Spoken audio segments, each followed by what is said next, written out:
Well, thank you to all who have joined us thus far, those who are watching this on video after our live recording. We're in the middle of a mini course on Armenia.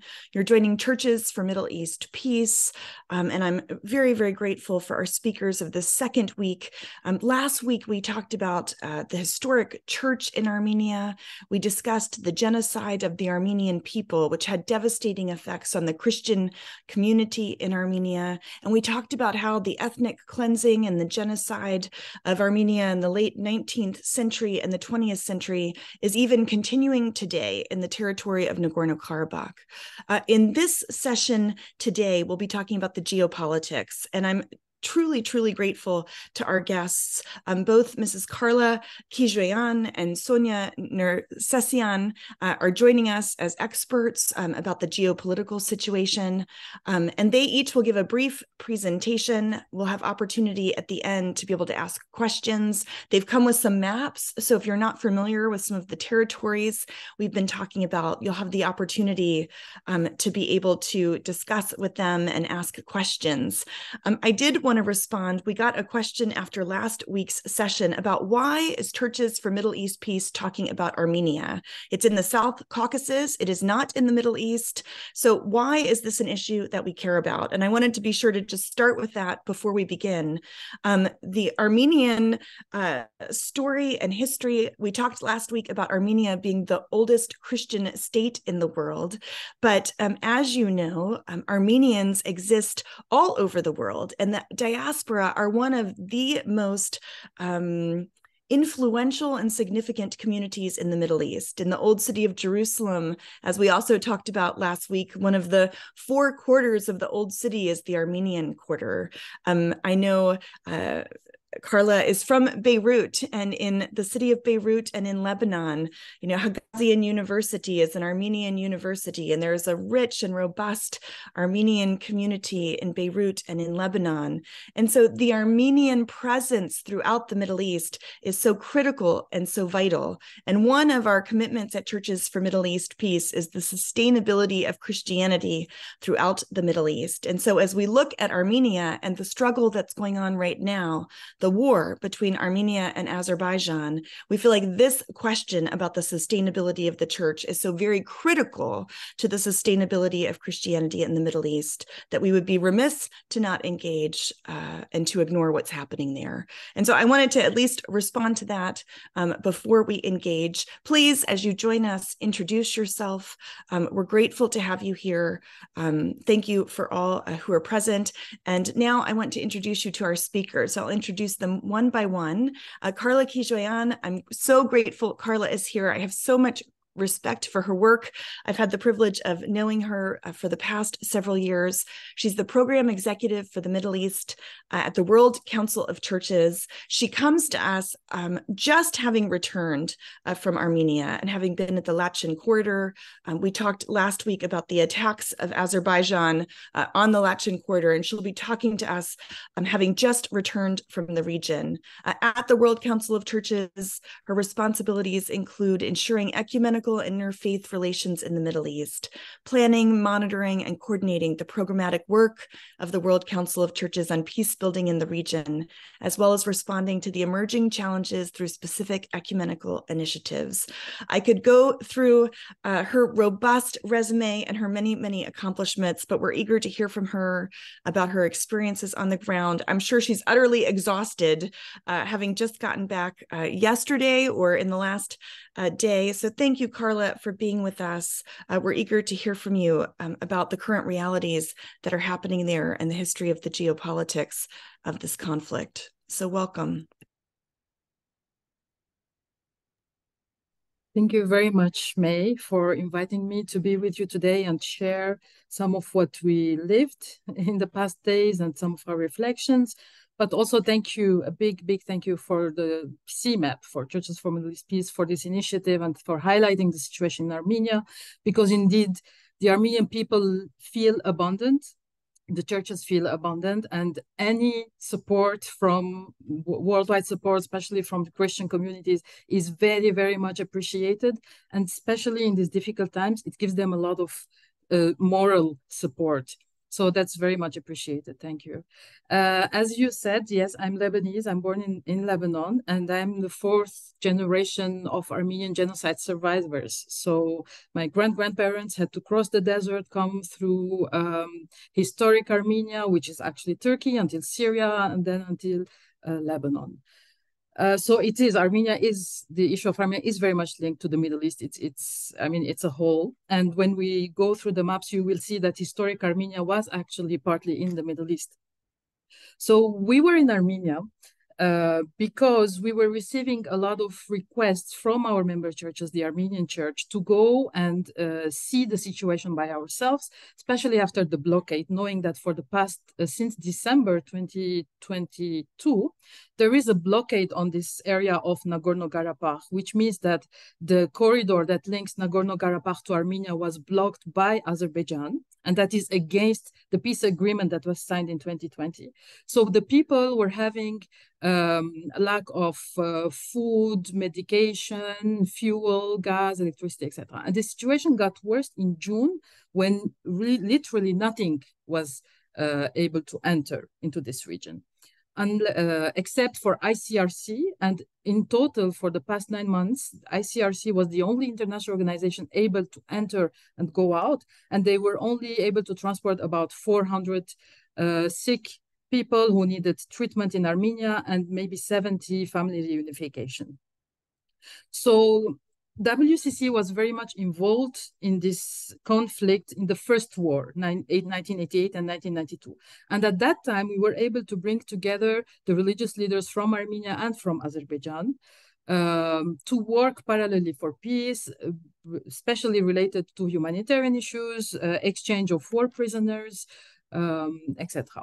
So we wanted to do this time, but we were not successful. There was a clear blockade from Azerbaijani side saying that they don't want to have dialogue, they don't want to work, they refuse to come to our meetings. And then we were accused as WCC of being biased, saying that we are not telling the truth, we are taking the side of Armenia.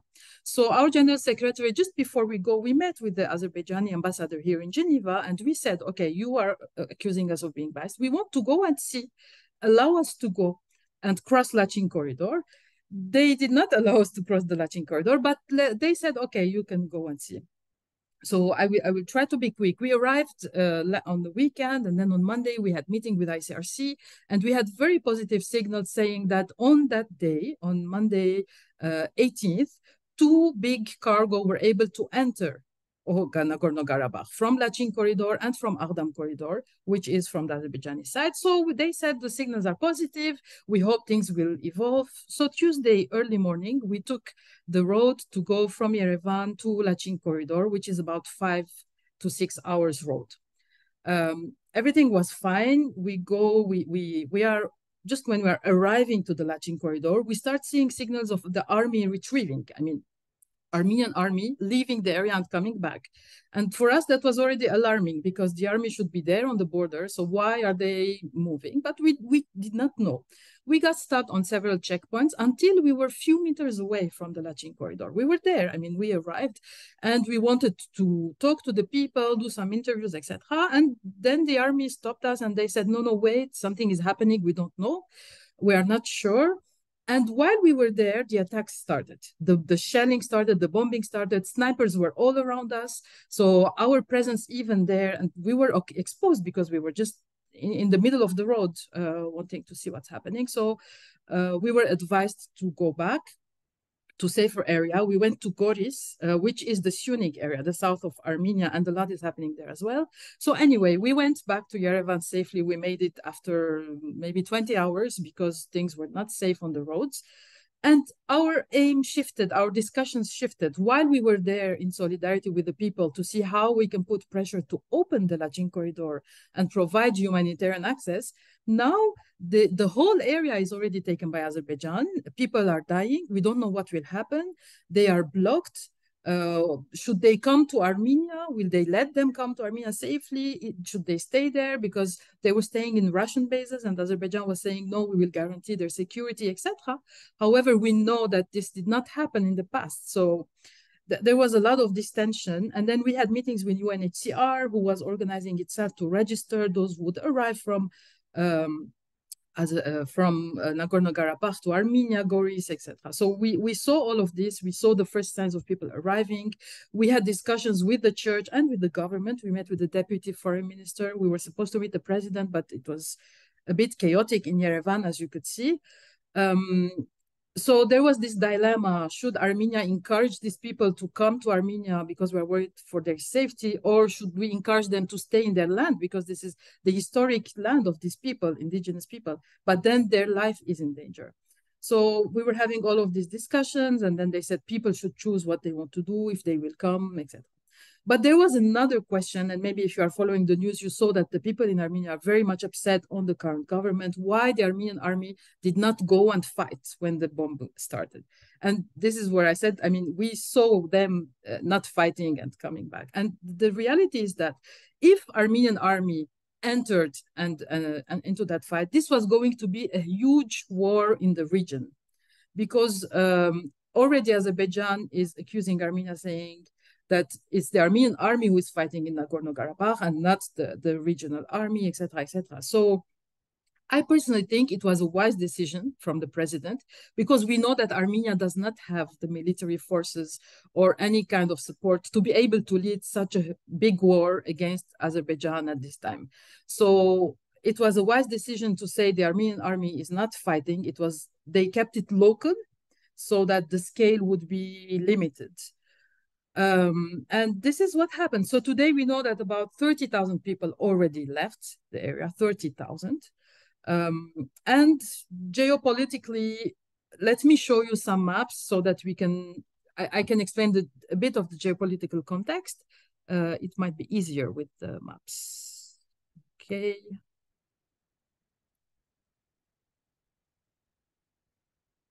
Are you able to see the screen? Yes, we can see. Oh, thank you, May. So I just called it moving borders, moving people, because you will see these are very fluid borders, and it's a crisscross. It's unimaginable how the borders were defined in this area. And of course, all of this is for political reasons. Firstly, I wanted to show you the old map of the Kingdom of Armenia. So the Kingdom of Armenia used to rise all the way until the Caspian Sea, which means that historically in this area, and you will see the name of Artsakh. You see the name of Artsakh. Artsakh is the historical name of Nagorno-Karabakh. And this is why Armenians still use this name, because for us, that is the name of that region. And historically, there was nothing called Azerbaijan in that area. There was the Caucasian Albania, which is different from the current Albania. So historically, this area was like the Kingdom of Armenia, and then the Persian Empire in the south, etc., etc. With time, you will see that this big Armenia became smaller and smaller and smaller. But the reason why we have indigenous Armenians in this land, the reason why we have monasteries from the 3rd, the 4th, the 5th century, is that this land was populated by Armenians since forever. Then this is the map of Armenia, how it became between 1918 and 1922, when the Soviet Union was established. And still there, you will see that we had Nakhichevan in the southeast of Armenia. So the orange part is Armenia. Nakhichevan today is an Azeri exclave, which means it's an Azeri land, but it's part of Armenia, and 80% of Nakhichevan were Armenians, were Armenian people. Then when Azerbaijan took over, today we have no one Armenian there, and all the cultural Christian heritage is fully destroyed. So this is why when Azerbaijan tells today, these people can stay, we will protect, etc., we know it will not happen, because we saw this some decades back. So this is how Armenia became. Then in 1988, so Stalin is the one who gave this area actually to Azerbaijan. And you will see the way he separated this area was to make sure that we will always have conflicts and fights in this area. So then the people will always need Russia or Soviet Union to come and help them solve issues, which means to have the power and govern in the area. So this part you see in brown is historic Artsakh, which then Stalin gave to Azerbaijan, but it remained as an autonomous enclave They had a republic of Nagorno-Karabakh with its own government, etc., and mostly populated by Armenians. And this happened in 1992, when the war between 88 and 1992 to 1994, there was a war between Armenia and Azerbaijan to reclaim this part as part of Armenia. The Armenians won at that time, and the Azeris, those who were living in this area, they left. This is why today they speak about internally displaced Azeris. And this area remained independent, but with Armenians living in it. So 30 years later, today, we have the second war was in 2020. And that is when Azerbaijan reclaimed back part of this area, but with the support of Turkey, with military support of Turkey and of Israel. We know a lot of arms were provided to them, so they were so much progressed compared to Armenia, to the Armenian army, who did not really have any support. So they consider that they won this war, and Armenians lost this war in September 2020. However, there was still one part under the Nagorno-Karabakh authority, and some other parts went under Azerbaijan. So let's say the city of Shushi, that is one of the oldest historic city of this area, was taken under the Azerbaijani occupation in September 2020. But suddenly, and there was a peace agreement saying, okay, the Russian peacekeepers will be here to protect the borders, to make sure that also the monasteries, etc., are protected, and they will try to live like this. Suddenly, on 19 September, in 24 hours, Azerbaijan, they do this attack and they claim the whole region, the whole area. So today, all of this area is militarily speaking under the power of Azerbaijan. The Russian peacekeepers were there, but they did not intervene. They did not really do anything. And this is why people are afraid, and they are going to Armenia through the Lachin corridor. The Lachin corridor is this point that links the blue part, which is still Nagorno-Karabakh, and the orange line that is Armenia today. What's next? In the discussions with the churches and with the government and with the people, they identified 3 priorities. Priority number 1, and that is the safety and security of the people. Because we still hear until today from my friends, from people on the ground, that there are attacks happening on civilians, although Azerbaijan keeps saying it's not true. Some families are completely exterminated in their own homes. A lot of people have disappeared. So a lot of killings is happening. So number 1 is the life of these people, so that there is no ethnic cleansing that we are witnessing today in this area.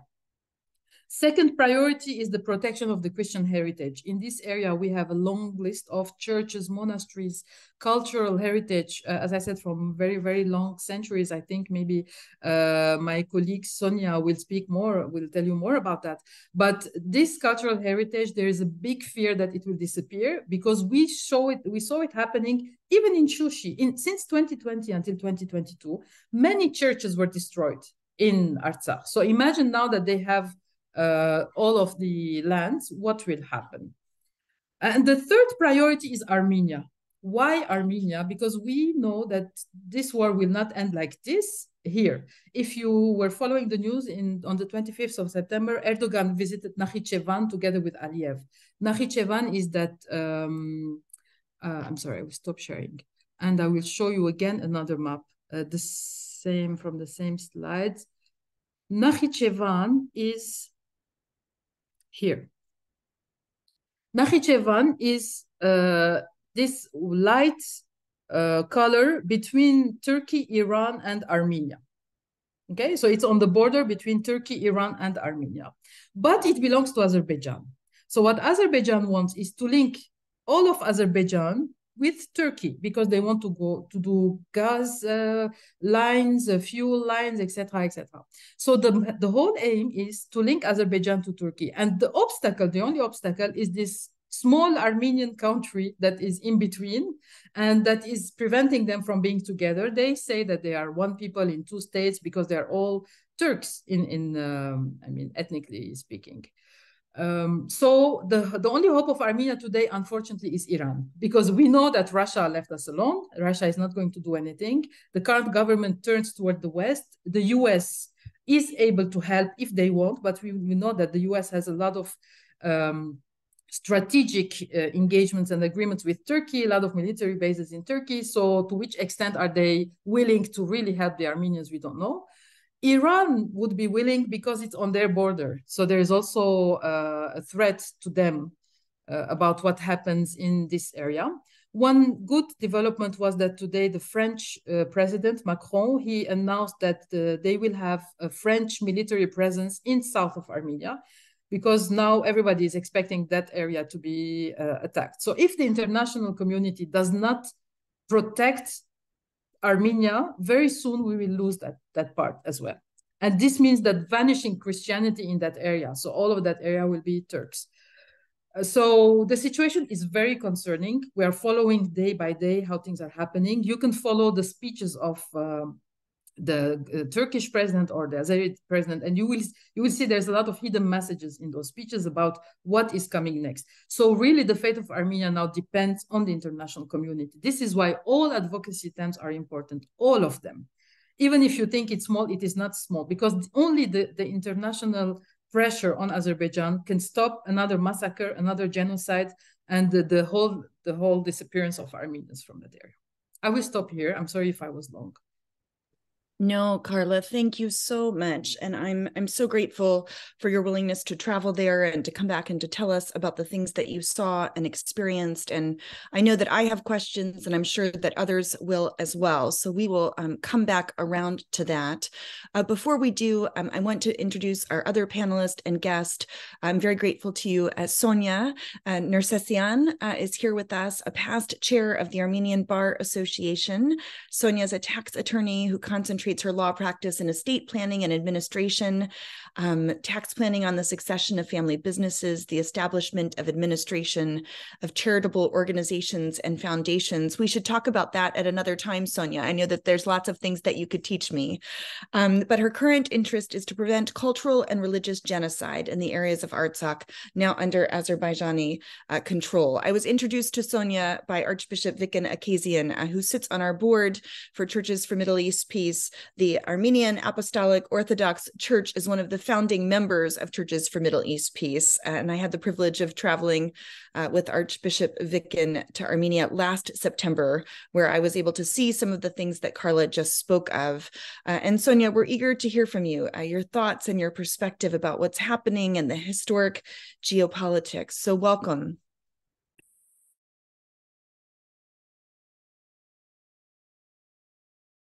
You are muted.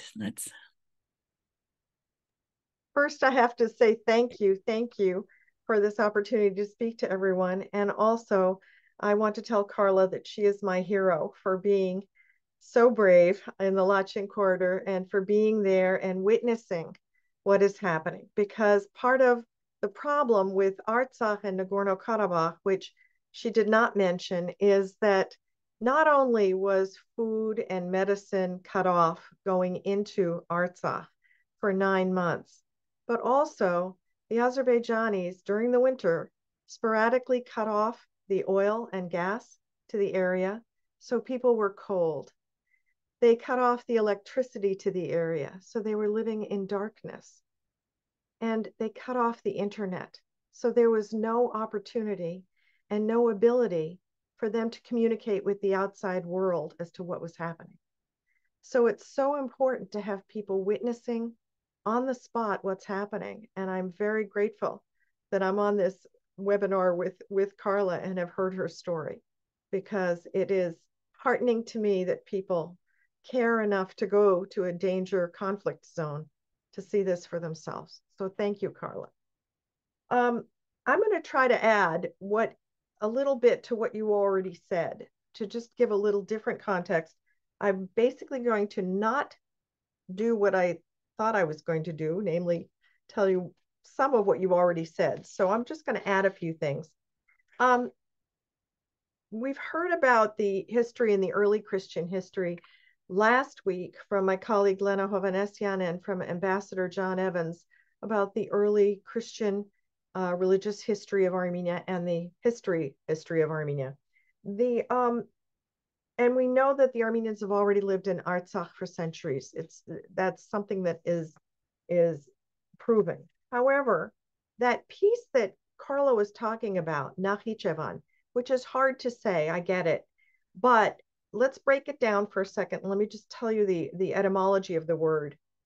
Ichevan means a resting place in Armenian. And so this was a resting place. And what do Armenians think about this? The Nach part I'm not so sure of, but this is what we were told as part of our history, that when Noah landed his ark on Mount Ararat, and when the waters receded, the people that were in the ark had to come down from the top of the mountain, and they were on the plains. Nakhichevan is on the plains. And so maybe the Nach part has something to do with Noah and Noah's resting spot. I'm speculating, I'm not sure, but it kind of breaks the name down for you so you get an idea of this particular place. Armenians always lived there until forever, except, and I'm talking about Nakhichevan now because it's relevant to Artsakh. Nakhichevan in 1921, two things happened to the Armenians in Nakhichevan. Number one, they had understood that Russia was becoming dominant and the Soviet Union was forming. And when the Soviet Union was forming, there were three disputed territories. And the three disputed territories were Nakhichevan, Zangezur, and Artsakh. And what happened? Well, Nakhichevan was given to Azerbaijan, as you heard from Carla. And also Artsakh was given to Azerbaijan. Then what happened to Zangezur? Well, Zangezur, which is the bottom part of Armenia, which is Syunik, which is what Carla was talking about, Goris, that portion wound up becoming absorbed as part of Armenia. So when you see it as sort of a shape of a comma, the bottom part of the comma is the part that was given to them in 1921. What was even more interesting in 1921 was the Treaty of Kars. And the reason I'm going into this is because it's relevant to where we are today. The Treaty of Kars was signed by 5 countries. It was signed by the newly formed Georgia, the newly formed Armenia, the newly formed Azerbaijan, Turkey, and Russia. And what it did is it delineated the borders, which are still current as of a week ago. And those borders held for a while until now. And now we're at the point where things are shifting and the maps are going to change. We know this. But the other thing that the Treaty of Kars did is it delineated and made special Nakhichevan, and it became an autonomous region within Azerbaijan. Now, for a while, the Armenians in Artsakh had that same status, and I'll get to that in a second. But I just want everybody to remember one thing. There were Armenians in Nakhichevan in 1920, and there were none in 1990. And I'm going to tell you why in a minute. Put a placeholder on that thought for a second. Now let's jump into Artsakh, because this is important for the geopolitical part of it. Here's Artsakh. It was fine until around the 80s when the Soviet Union started weakening. And when it started weakening, the original borders of Artsakh were drawn specifically to include the Armenian villages and exclude anybody else, so that the Azerbaijanis that may have lived in the area as well were not part of Artsakh. And the Artsakh remained 95% Armenian. In the 1990s, early 1990s, they had a vote and they decided that they wanted to reunify with Armenia. And they tried that.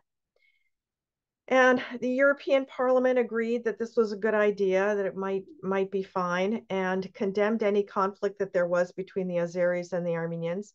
And there was some at that point in time. It was like the late 80s, beginning of the 90s, before the war broke out, or after the war broke out, sorry. And what happened was the Armenians thought, okay, this is good. But Azerbaijan took away their autonomous status in November of 91. And 3 weeks later, the Armenians said, okay, we're now voting to become part of Armenia. We can't do that because you said no. So we're going to declare ourselves an independent state. And for 30 years, since the 90s till now, they have maintained their own government. They've maintained their own autonomy. Fast forward to the war of 2020, which Carla also spoke about, which sadly, at that point, we had formulated this more or less independent entity. And after the war of 2020, about a third of the land mass of Artsakh came under Azerbaijani control. And that's when I got tapped to form a small group to try to protect the religious heritage in the parts of Artsakh that are now under Azerbaijani control. So I'm going to just show you one thing. Let me see if I can screen share here. I want you to see. Can everybody see this? Okay. So this was an article that was written in 2021, and it was in Christianity Today. The image that you're seeing is of Dadivank, and you'll notice that there's sort of sculptures on the exterior as well as tons of inscriptions. This is one of the places that people are very concerned about in terms of survival in under Azeri control. It's been under Azeri control since 2021. There have been 6 monks living there, trying to protect the place. There are Russian peacekeepers in the area because the 2020 ceasefire statement obligated Russia to provide peacekeepers until 2025 to protect the Armenian population. There's a small force that protects Dadivank and the 6 monks that are there who cannot leave the premises because they're afraid for their lives. They're not secure. It's difficult to get food and medicine into them. And we've interviewed one of the monks who's there, who's 28 years old. And what he said was so sad. He said that part of their prayer is a repetition of, "We are left alone with you, Lord." And they repeat this and they pray for the preservation of Dadivank. This is another, this is Saint Yerishe Arakel Monastery. I think this was 4th century. And you can see that they've got very intricate carvings of crosses on the exterior foundation portion of the church.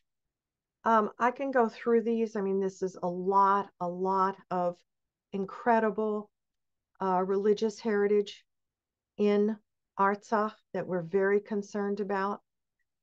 Some of these, as Carla mentioned, have already been destroyed or damaged. This has graffiti all over the interior of it. I think this is Touch Monastery. This is St. John the Baptist Church, and it has also been a target of Azeri ire. This is the Holy Savior Cathedral. And this is where people took refuge and journalists took refuge in the 2020 war, figuring that it was not going to be bombed. And you can see it's in the shape of a cross. The journalists and the people were wrong. This was targeted not once, but twice, and the domes have been destroyed. This is another picture of it. This is from the 5th or 6th century, and it has a wonderful khachkar, which I'm going to go into in a minute as to what those are. And you can see how mountainous these areas are. but this is the Da Divank Monastery that you saw the exterior of before.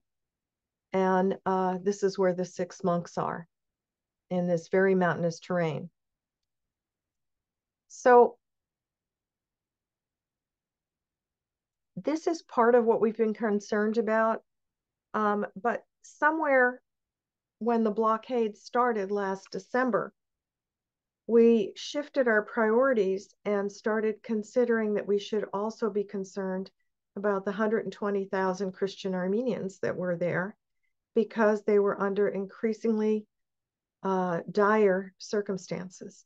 And having lived through one genocide and heard the stories of grandparents, you recognized that part of the warning signs of a genocide are to deprive the population, which they did for 9 months, of food, medicine, fuel, electricity, internet now, and weaken them. So I want everybody to imagine a week ago, 10 days ago, on Sunday, the 17th of September, we're now the 27th of September. Imagine having not had food for 9 months, no bread the past month, no flour, no nothing in Stepanakert, and having no electricity in some places because it's been cut off, and no internet. And now imagine what Carla described on the 18th, last Monday, a week ago last Monday. All of a sudden, diplomatic efforts were being rewarded, and there were cargoes of supplies coming in on the blocked Lachin corridor that had been blockaded and had a checkpoint on it since April, and also through the Agdam Road, which comes from Azerbaijan. So Lachin comes this way for 3 miles, Agdam Road comes this way. Imagine how amazed the population must have been. Maybe they had some hope that this was going to change, that their circumstances were going to change. And then imagine waking up on Tuesday and hearing the sounds of war. Not only hearing it, but having you be the target of it. So I think not only were people's hopes completely dashed, but I think the panic that we were having reports of were so horrific that I don't think I've slept in the past week. It's been that bad. The attacks started when the kids were in school on Tuesday, and many of them were separated from their families. We had a report of a teacher who said 10 of her students ran into the woods thinking it would be safe, and they were fired upon in the woods. This is so egregious that I think finally the Western powers are recognizing that this is a flashpoint. And what Carla said about the security of Armenia is absolutely true. This is so important. What was seen on the weaponry and the helmets of the soldiers that came into Artsakh was a very strange symbol, and I'm going to describe it to you. It's an A. When you draw a picture of an A, there's a crossbar to the A. The A was flipped upside down, and the crossbar was moved a little bit closer to the tip of where the bottom of the A would be. And what that's a symbol of is that we're going to now cut the bottom of Armenia and take Siyunik, take Zangezur, take the bottom part, so that Turkey and Azerbaijan can now be connected. So it's very clear what they want to do. It's very clear that Armenia is now in danger as well, and could be a flashpoint for more conflict and more war. And that's also what we're concerned about, not just preservation of the religious heritage that's now under Azeri control, but also for Armenia. So what are the interests of all of these people, all of these countries that Carla was talking about? I'm just going to add a little bit to it because she mentioned a few things.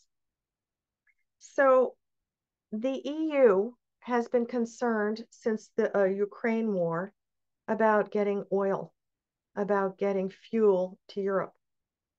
And what's been happening, whether people want to recognize it or not, is some of the Russian oil has been going through Azerbaijan, being repackaged as Azerbaijani oil and moving into Europe. So they have been relatively silent about all of this that's been going on for the past 9 months. Turkey wants a route to Central Asia. They want the bottom part of Armenia to be gone. They don't just want a corridor through Zangezur, which is what they are really pushing, but they want to cut the bottom off. And if they cut the bottom off, then Armenia is surrounded. Oh, I forgot my map, but I'll just tell you. It's surrounded by Turkey over here, Iran down here, Azerbaijan here, and Georgia above. Georgia is Christian, but every time they've tried to assert themselves, they've had problems with Russia. Russia invaded them at one point in time recently. So they really they're weakened. They cannot help. The other 3 countries are all Muslim, and they all have separate interests. But if Turkey did cut the bottom off by supporting Azerbaijan in another war against Armenia, which is undersupplied and understaffed, if that bottom portion goes, then Turkey and Azerbaijan and Iran are all connected. Armenia is completely landlocked and is completely encircled with the exception of Georgia. What does Russia want? Russia wants to keep control of the South Caucasus, but it's having a great deal of difficulty right now. It has not been able to keep its promises in protecting the Armenians. And it hasn't because it's been distracted with what's going on in the Ukraine. We understand that. But the recent events of this past week and a half, I'm being charitable when I'm saying that they've been otherwise occupied, but they could also have been unwilling because they are quite dissatisfied with the current president of Armenia, who has started to pivot west towards the United States. And this is a punishment for him to avert their eyes and let the Azeris have their way with the Armenians. That's basically what's happened. Where is Iran in all of this? Iran does not want a NATO presence north of them. They would be very unhappy if Turkey took the bottom part of Armenia. They also are a threat to Azerbaijan. The 2 of them do not get along. I didn't know this until recently, but there are 25 million Azerbaijani, ethnic Azerbaijanis living in the northern part of Iran. And that also has to figure into the calculus that Iran has regarding Turkey, Azerbaijan, and itself. And lastly, Israel, which Carla mentioned, and she was very much on target. Israel provided not only the surveillance system Pegasus that is so potent and powerful to Azerbaijan, but it also supplied a lot of the weaponry in the 2020 war. And Turkey supplied its military expertise and its support as well. So the Armenians in 2020 really were outmanned, outgunned, out-resourced. No one came to our aid. We were not Ukraine. We do not have the same status. There's very little that we can offer the world other than the fact that we are steadfast Christians for centuries, that we've been there and have tried to live peacefully for a while. And now our very existence is in danger. So I'm going to stop there and take any questions. I hope that gave some sort of an idea. I'm not an expert by any means on foreign policy issues or geopolitical issues, but that's how we see it. Thank you so much, Sonia. And there were several things that I was actually going to ask about that you spoke of, and I'm so grateful. Nakhchivan was one of them. You know, Carla had mentioned that one of the reasons the whole conversation about Azeri control of Nagorno-Karabakh is not trusted is because the communities that they have controlled, Azerbaijan has controlled in the past, you know, have not been treated well. And so I was going to ask about Nakhchivan. And so you talking about what it looked like in 1920 versus 1990 in terms of not only the holy sites, and you know, we saw pictures last week of the cemeteries and the kachkars and the cultural aspect, but the people there being completely displaced. I think that's a very helpful point in history for us to understand why there is fear and lack of trust.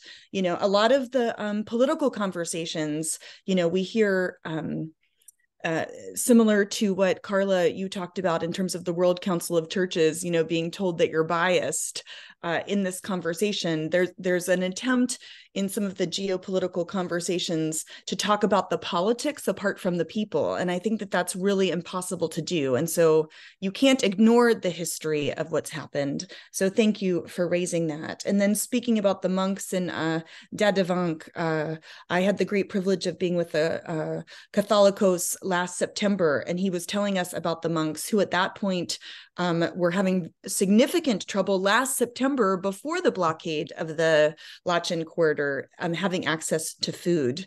And so I was going to ask about the monks. And so you told us that story as well. I want to just take a minute and then we will open it up. I see a question already, so please be thinking about questions. I just want to take a minute because I want to make sure those watching know to highlight what's happening on Capitol Hill in terms of the U.S. congressional response in this regard. There have been 3 specific actions, 1 in the Senate and 2 in the House, just in the past few days, starting on September 21st. So on September 21st in the Senate, there was a bipartisan bill that was proposed that's called Supporting Armenians Against Azerbaijani Aggression. It was proposed by members of the Senate Foreign Relations Committee. If it's passed, it would sanction Azerbaijan for their renewed attacks on ethnic Armenians in Nagorno-Karabakh. It was signed by several people, including Senator Bob Menendez, who said that this bill will show that the U.S. is unwilling to idly stand by. There's currently 6 co-sponsors, including Bill Cassidy, Republican from Louisiana, and it currently has bipartisan support. Now, given the recent indictment of Senator Menendez, there's questions about the headway of that bill in the Senate, but we wanted to let you know that that was proposed. Then there's 2 resolutions that have been brought forward in the House. These are so hot off the press that the verbiage of these resolutions in the House of Representatives is not yet available. Churches for Middle East Peace will be doing action alerts and inviting people to join us in support of this of these resolutions. So please, I'd encourage you to go to our website if you don't get our weekly bulletins or if you're not on our action alert list. We'll actually be sending out updates and inviting people to join us in taking actions in support of these resolutions. They're very early on yet, and so we do want people to contact your elected officials, but I just want to tell you what those are. One was proposed on September 22nd. It's House Resolution 5683. It was introduced by Representative Frank Pallone, Representative Adam Schiff, and Representative David Valadao, who calls, this is 5683, and it calls to authorize U.S. aid to bolster Armenian defenses and to give aid to Armenians who are in dire need. Pallone said this is a direct quote, that President Aliyev's genocidal campaign has gone on too long. So this legislation takes a first major step in addressing the atrocities committed by his regime. Then there was a second resolution, 5686, that was just put forward, I believe, last Friday, September 25th, by Representative Chris Smith of New Jersey.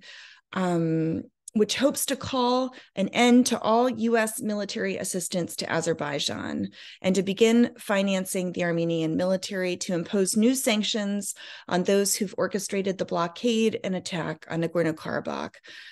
It also calls for a provision of aid to ethnic Armenians in the region of Nagorno-Karabakh who are suffering.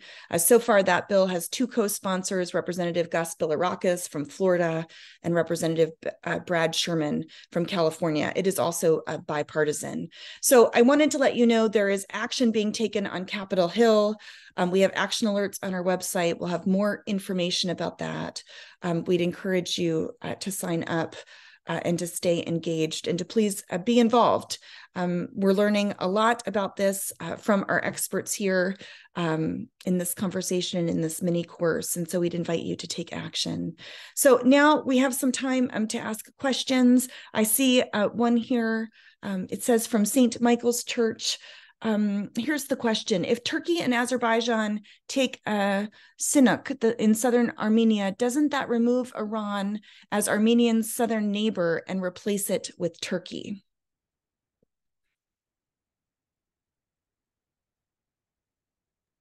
Yes, it does. Just to be quick, it does indeed. And that this is why Iran is concerned. Like Sonia explained, why Iran does not want Turkey on its border and prefers to have Armenia on the border. But it does, yeah. Yeah. Can one of you talk to us about, I mean, I was amazed when I was in Armenia last year. It is a democratic state. And so even if, the United States or Western powers, maybe they're not sensitive to Christian interests. I mean, I would hope that they would be, but maybe they're not. Maybe the religious aspect of the place or the history is not, a priority. But as a democratic state, I mean, one of the things we learned is, all of the youth in school learn about democracy and liberty and these things that in the US, we esteem as being foundational to, the foundation of our democratic republic. And why would there not be, I mean, I heard you talk about oil and some of the, complicated political alliances in the region, but why is that not valued or esteemed, by Western powers? Sonia, do you want to go or shall I? Yeah, please go You first. go first. I wish it was. I wish it was. I don't know. I know it's a budding democracy. It really wants to just be able to continue in peace. It's tried diplomacy with its neighbors. It's been trying to stop the blockade that Turkey has had on our border to the left for years, and it's also tried to negotiate with Azerbaijan. I don't know why we're not getting the support. I think that there's been a lot of what's called caviar diplomacy on the part of Azerbaijan. They have a lot of money and they've been using it quite liberally. So what have they done? They've hosted the United Nations. They've made the vice president of Azerbaijan, who is the wife of the dictator of Azerbaijan, a UN special ambassador or goodwill ambassador. That just finished about a year ago. They've had meetings in Baku. They're a group of rabbis right now that just went to Baku. There's a lot of interaction between Israel and Azerbaijan. Israel sees it as a means of somehow weakening Iran. And that's their number one goal over the past 30 years. They've been cozying up to Azerbaijan in the hopes that they can use Azerbaijan to damage Iran. So, and they've made Iran an international boogeyman. I mean, nobody wants to deal with Iran anymore because why talk to them? They're on the enemies list. The problem is, this is our world and it's a small world, and we even have to talk to our enemies sometimes. And I'm not seeing that there's even a chance for diplomacy if there are so many larger powers that are powerful entering into the mix to skew whatever negotiations that might be happening between Armenia and Azerbaijan to stop this. from happening or continuing to happen. I just don't see it. I just see we're going to continue to be in this horrible conflict situation unless one of the major powers helps us. Yeah, if I can just add to that, it's really money, May. It's all economic power. Not only Aliyev's wife, the vice president, she also sits on the board on UNESCO. So when we approach UNESCO about the protection of cultural heritage in that area, all the processes were blocked. And Aliyev has a foundation, it's called Aliyev's Foundation, and he gives a lot of donations to UNESCO. Even, I will not name, but some very high church institutions in the world, they receive a lot of funds and grants from Aliyev. So then he says, but look at us, we are helping the churches, we are strengthening the Christians, we are giving them money, etc., etc. It's all about money. And then there was a question about the US in Armenia. The US will not interfere because they're afraid on democracy or Christians. The US wants to compete with Russia on that area. The US does not want Russia to have full power. And the United States have very big interest on Turkey because of their placement, geographical placement. There are really huge military bases in Turkey. So the US will not disturb Turkey at all. They need Turkey. And Turkey wants Azerbaijan. So it is true that now US is showing some support to Armenia. Samantha Power was there, etc. And we do hope that even if it's on a small scale, that this will play a role. But now the US interest in Armenia is also to make sure that this government will not become a pro-Armenia, pro-Russian government again, because Russia is trying to get rid of the current president and the government because they went to the West. So now the US will support this current government against Russia, but it's not for Armenia at all. None of these interventions are for Armenia. It sounds like the investment of the foreign powers is very utilitarian. It's unfortunate to say. I was very impressed last year, Representative Pelosi led a very small delegation, but when there were escalations last September on the September anniversaries, Representative Pelosi, then the Speaker of the House, but was one of the only people, she went to the region, she traveled with a couple of other representatives, and there was a very small group that was speaking out about what was happening there. And that, of course, was before the closing of the Lachin corridor. I thought it was very courageous of her to call attention even before, things have escalated to the degree that they're at now. Can I just say, that's why it was so impressive, and we are so grateful. I don't know who's on this call, but I do know that all of the groups that signed on to that letter that was presented at the World Parliament of Religions, we are so grateful for people to speak up and say, this is wrong, and we are speaking up for the small person and making our voices heard.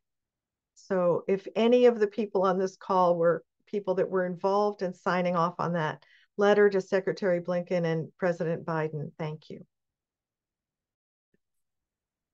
Thank you, Sonia. We have time for a few more questions. We can go another 5 or 10 minutes if those on the call have things that they would like to know.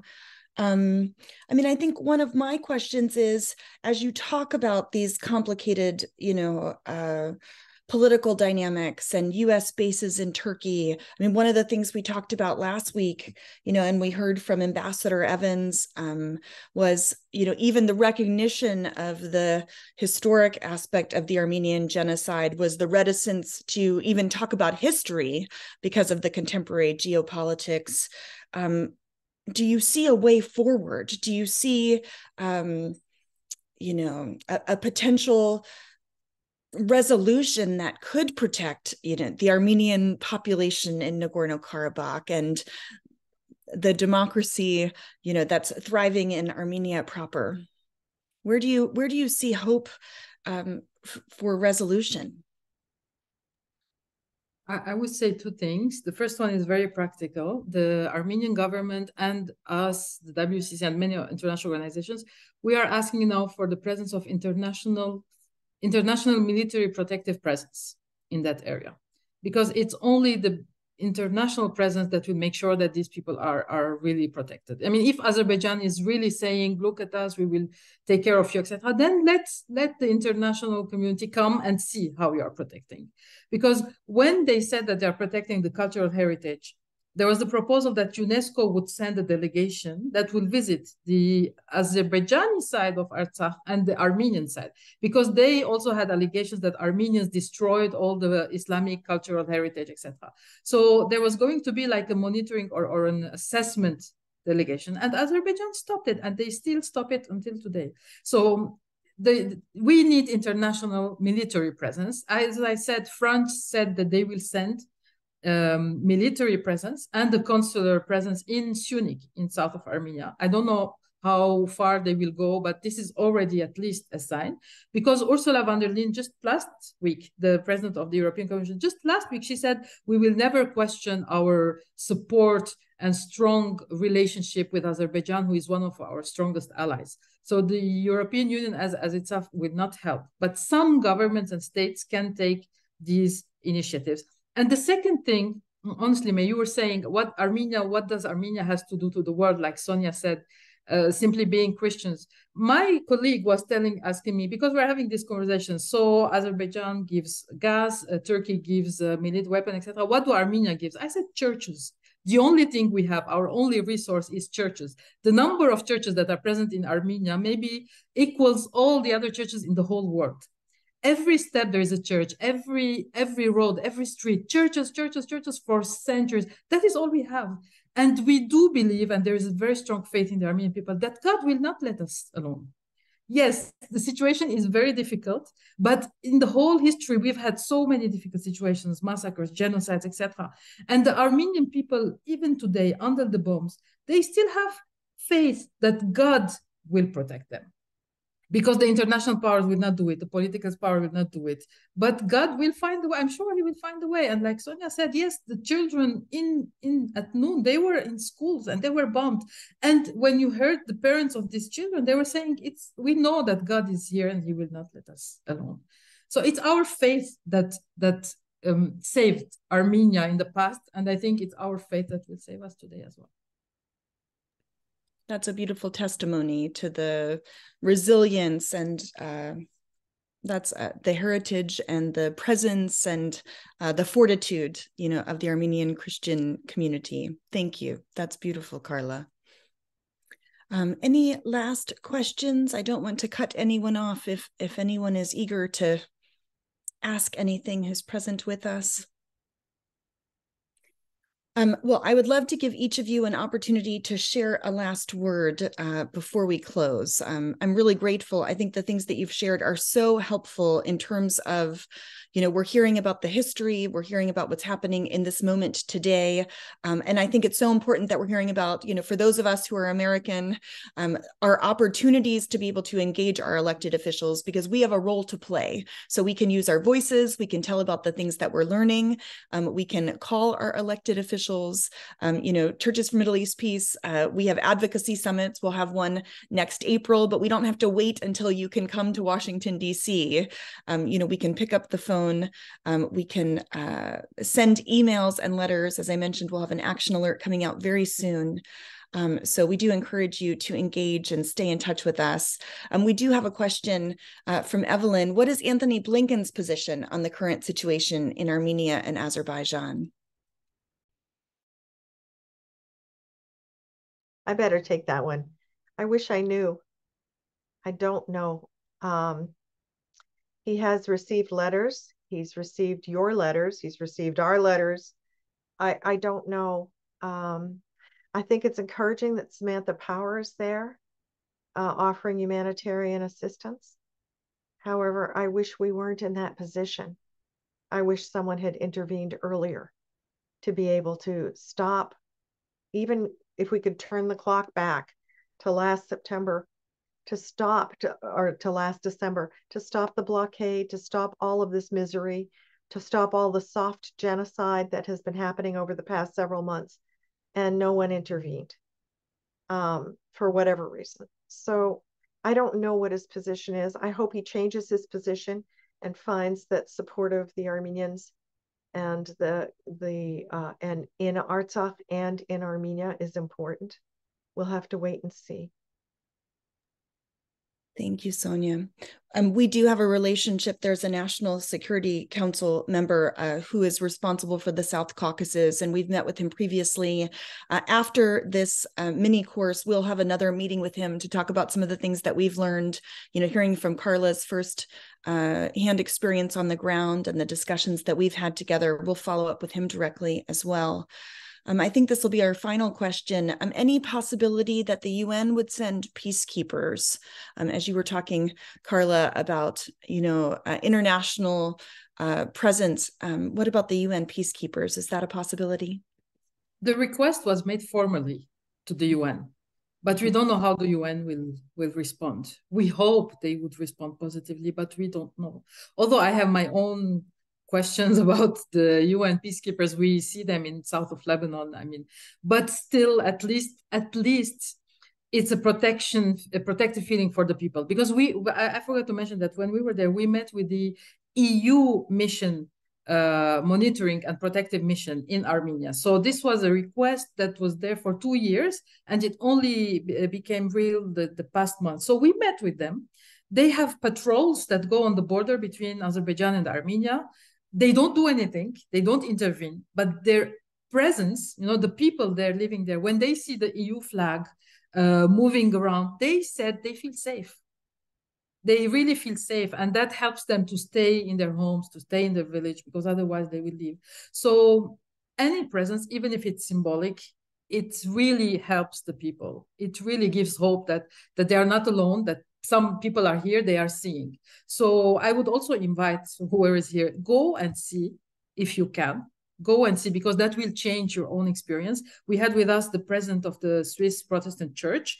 And as you know, Switzerland also has this huge alliance with Azerbaijan. The SOCAR, that is the main gas station agency here in Switzerland. 70% of their income goes to the Azerbaijani military.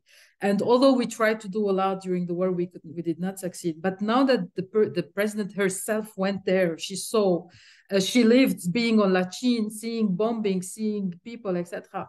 Since she came back, in 1 week, she did so much with the church, putting pressure on the government. And the government here, they have to listen to their people. Not us as an NGO or me as Lebanese who's living in Switzerland, but the Swiss people can put a lot of pressure on the Swiss government, and they are doing it now. So go see, put as much pressure as you can at any level, and pray, because prayers really also work. Thank you. Thank you. Any final words, Sonia or Carla, as we close? I want to reiterate what Carla just said. Anything that you can do would be very much appreciated. I'm also going to just tell you a really quick thing of what's been occupying my time. A teacher in Vermont reached out to me on Sunday and said that she had been teaching online courses to some kids in a very remote village in Artsakh. They were 13 and 14 years of age, and she lost track of them. She was teaching them on Facebook. No one was responding to her. She was very worried about them. And when she finally connected with the teacher that she teaches this class with, that teacher was hiding somewhere with a 3-year-old child. And the teacher said, I'm going to give you the names and dates of birth and where these children that we've been teaching together are from, because I want you to write it down. If we don't make it out of Artsakh, we at least will be known, and we will know that our lives mattered. So this is what they're thinking about. They don't want to be forgotten, and it's up to those of us who have a voice to speak and speak on their behalf. Thank you, Sonia. Carla? Yeah, I fully support what Sonia said. We spoke to the people, and we saw they need to know that the world cares about them, that their lives have meaning, that they are not being killed for nothing. And like Sonia said, they really, at least if they are killed, that the world knows who they are and why they were killed, and that we don't forget. So people need to feel support in any way. So yeah. Well, thank you both so much for being here. Carla, please, let's be sure to keep in touch. Sonia, so pleased to be introduced to you. You know, Lena said to us last week, talking about growing up with her family, you know, history of the Armenian genocide, feeling like it finally being acknowledged was a small piece of being seen. And now this reality being another example of being unseen. And our commitment is to see the Armenian people and to see not only the history, but the current realities, and to not ignore what's happening, but to say something about it. And so thank you for both of your stories and your education and your wisdom and your courage and your diligence. I'm sure you're exhausted. Thank you for many of those on the call I know who are advocates, who are spending sleepless nights distraught about what's happening on the ground. So we'll continue to work. We say pray for peace and work for justice. And so that's our commitment. Thank you so much for being with us. We'll have one more session next week. We don't just say pray for peace. We're actually, next week, our whole session is going to be on prayer. We'll have a guest with us from Armenia, from Genesian. I really need to study Armenian. A Presbyterian ministry. They'll be with us next week. And so we hope you'll join us. But thank you, Carla. Thank you, Sonia, and others who have joined us today. Many blessings. It's good to be together. We'll continue to be in touch. Thank you, May, for you personally, for everything that you're doing for my people. Blessings. For me too.